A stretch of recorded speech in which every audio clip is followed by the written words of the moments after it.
Welcome back, and back to you, Mr. Raed Allam. And we were speaking about the reports.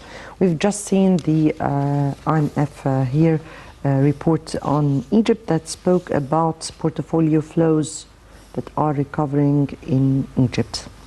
Net inflows, as it said here, reached more than $9 billion between June to October 2020, after more than $15 billion in outflows during March, April 2020. What does this mean? What are the inflows, and for people to understand what we are speaking about? Okay, you have resources, okay, coming, okay, so exports, tourism,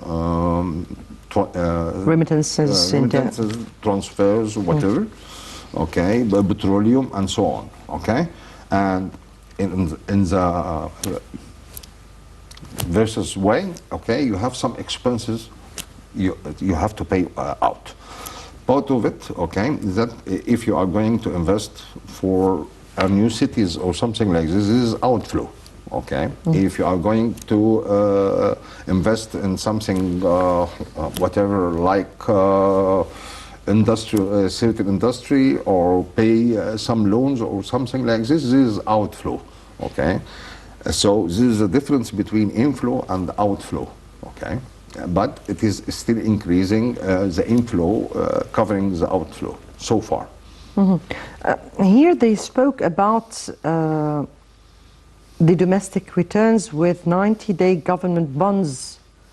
So we're speaking here, we are returning here back to the monetary policy and the Central Bank of Egypt and the issue of the government bonds, because that also reflected on the inflows. Yes. How do you describe that, or how did this reflect on the domestic market? I have some projects. Okay, I have to cover their cost. Okay, so the bonds is sort of borrowing, okay, from the local market. Okay, so I'm going to say, okay, if I'm going to have a bank loan with 12 or 13%, so if I am going to give to the public 10%, will be fine. Okay, so I'm going to issue governmental bonds. Okay, and with certain conditions that I'm going to pay it after 3 years, 5 years, or something like this, okay, with 10%, okay? So it is encouraging people to go for indirect investment, okay, instead of going just holding the cash on the banks. So you're here encouraging investors to invest with their money rather than putting them on the bank and having the interest rates. Yes. If we are speaking here about the foreign exchange reserves, because we're speaking here about the monetary policy, so let's speak it to the end. So foreign exchange reserves rose. Here it says 38.3, that was in October. By 2021, it rose even more to 39.6, I guess. This is the central bank, or this is what the central bank it said? reaches by almost 40. 45.5. Really? Yeah. Okay. Okay. Okay. But and that was a rate of probably 3%. Yeah. From the last time the foreign reserves was or was announced, the amount of foreign reserves. To which reasons do you attribute that? What were the vision or the strategy that was put in order to be able to protect our foreign reserves despite the global pandemic? Okay. Our reserves, okay, it means that there is some stability, okay, between the input and the export and the local resources and the foreign resources, okay? It means if I'm going now to say, okay, this is excess money, I can use it for just an emergency or just to balance our whatever, to balance between the in and out, okay? The 45 billion dollar is a number, okay, reflecting on all days they talk about gold. Now they talk about something more flexible and to move on, okay? We talk about how the currency that can used immediately. You didn't get me, okay. In old days, we talk about that the foreign exchange or the foreign currency is equal to the amount of gold that we have. in previous years. Yes, okay? that But now, was previously. Because there's a very shortage in the gold and the wood, we talk about the hard currency, okay? The foreign currency. Okay. Okay? So it is like a gold in old days. Okay? So if you have more and more, it means more stability for your economics, okay? And you can meet. No, actually, I was speaking. I'm not identifying what are the foreign, what is the foreign currency or what does it mean, but rather I'm speaking here about to which reason do you attribute that we have been able, or the Central Bank of Egypt has been able to protect the foreign currency from decreasing despite all the burden that was put You can put on us? some limitations, but you cannot assure 100%. Why was Why? the Central Bank of Egypt able to protect our foreign currency despite all the burden that was put on the shoulders of the government and despite a global pandemic? Why? Again, it is the difference between whatever we have to expense, okay, and we have to keep. The 45 billion is the amount that we can meet the sudden or an emergency requirements. Okay, so we put limitation to the emergency requirements, and we stopped our import towards the luxurious and those issues. Not to make certain transfers and so and so and so. So you mean here that that there was a strategy that was put, or a vision that was put towards limiting the imports, or our imports in luxurious issues and limiting. Okay. And stopping the black market and so on. Right. We're speaking here about a global pandemic. Okay. Global pandemic that has hard hit the economy of big powers. Let go developing countries. We're speaking here about Brazil that has just announced its bankruptcy. Yeah. And despite that, actually Egypt did not announce any bankruptcy. Yeah. And in fact, we have seen the IMF and the World Bank issuing a good performance to the government during that period. And not just Brazil, by the way, Brazil and Argentina. Yeah. Yeah.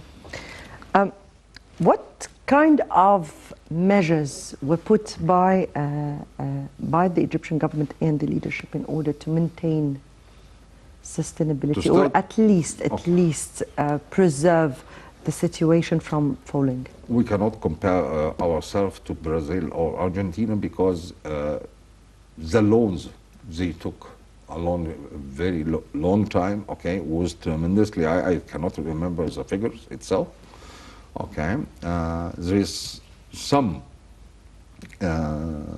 features in Egypt that maintain the progress, although there is some industries keep going. First of all, you keep going with the infrastructure and buildings.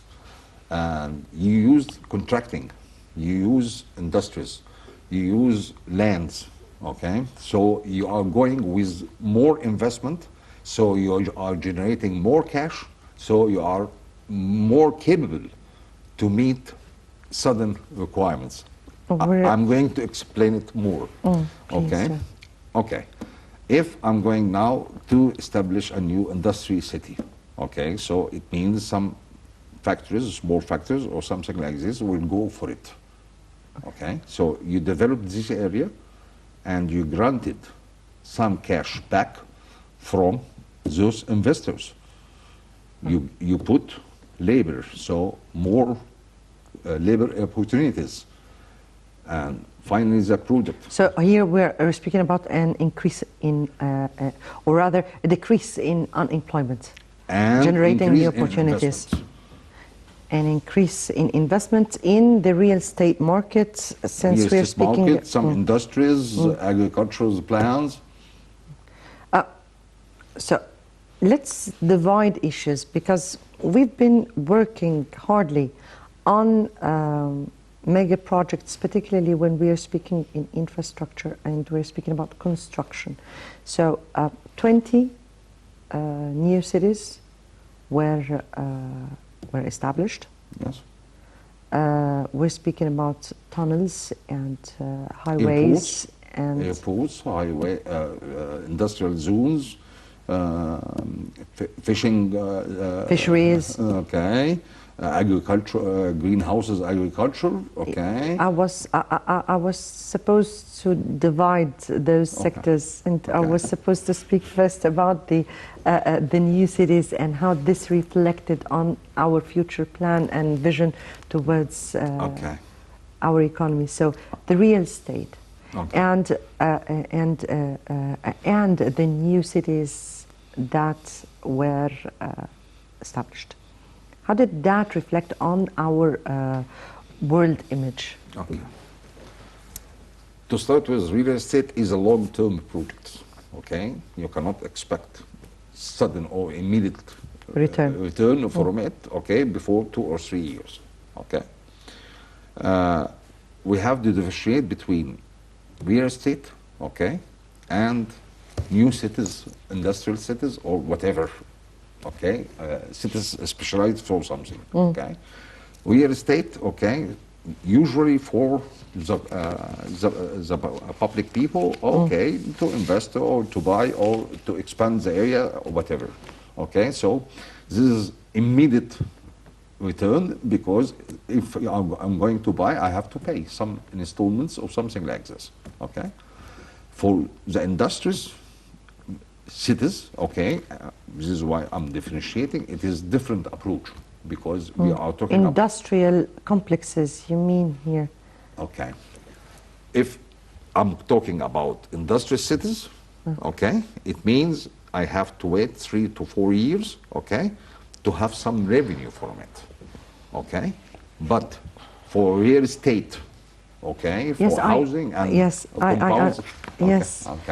I get the idea. I'm speaking here about the industrial zones that we've launched. You're speaking here about the industrial zones that helped to encourage and attract more FDIs, or foreign direct investments, right? Yes.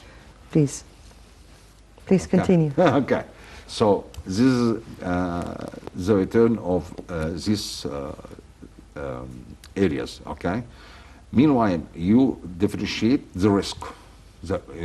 What the mean of the risk if I'm going to invest just in industrial, okay, in industry. No, it is maybe it is a little bit risky. So I'm going to invest in agriculture, okay, on information technology. Now we have diversification of many industries, okay. We are working on it, okay. If we are talking about the infrastructure that some people commenting on it, it is ABC for investment, okay, because I'm not going to go in the middle of the desert, okay, and to build a factory or whatever, a house even, and I cannot go out and go on, okay. So roads and railway infrastructure, it's very important for the investments, okay, and for saving money. Why? Okay, because high traffic, it means losses of cars, losses of gasoline, losses of the energy of the people. Okay, this is what we call it social impact of investments. Okay, right. So now if I have a very straight way road or something like this, so now I'm saving the energy of the people, I'm saving the benzene and minimizing the spare parts for the cars. Yes. Energy. So now we're turning to the energy. Right, before we continue on with our discussion, let's have this second report, and the IMF raises Egypt's growth projection to 2.8. Let's watch.